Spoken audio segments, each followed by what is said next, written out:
পৃথিবীতে শুধু অশান্তি আর অশান্তি। একদিকে যুদ্ধ বন্ধ হয়, আরেকদিকে যুদ্ধ লেগে যায়। এখন নতুন করে আফগানিস্তান এবং পাকিস্তানের মধ্যে উত্তেজনা সৃষ্টি হচ্ছে।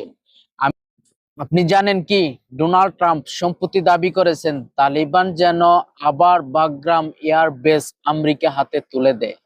কিন্তু তালেবান সোজাসুজি না করে বলেছেন, তাদের পররাষ্ট্রমন্ত্রী ঘোষণা দিয়েছেন যে আফগানিস্তানে ভূমি 1 ইঞ্চিও আমেরিকা দেওয়া হবে না। এই বাগরাম এয়ারবাসের গুরুত্ব বিশাল।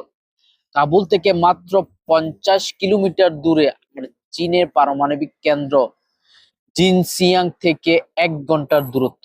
অর্থাৎ এখান থেকে আমেরিকা চীনের সামরিক ঘাঁটি নজরদারি করতে পারত। কিন্তু মজার ব্যাপার হলো, রাশিয়া, চীন, ইরান, পাকিস্তান এমনকি ভারতও ট্রাম্পের এই দাবির বিরুদ্ধে একসাথে দাঁড়িয়েছে। এমন ঐক্য দক্ষিণ এশিয়ার খুব কমই দেখা যায়।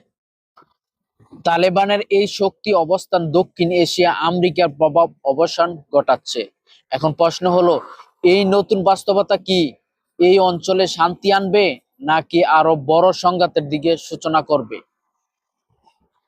আপনাদের মতামত জানাতে ভুলবেন না।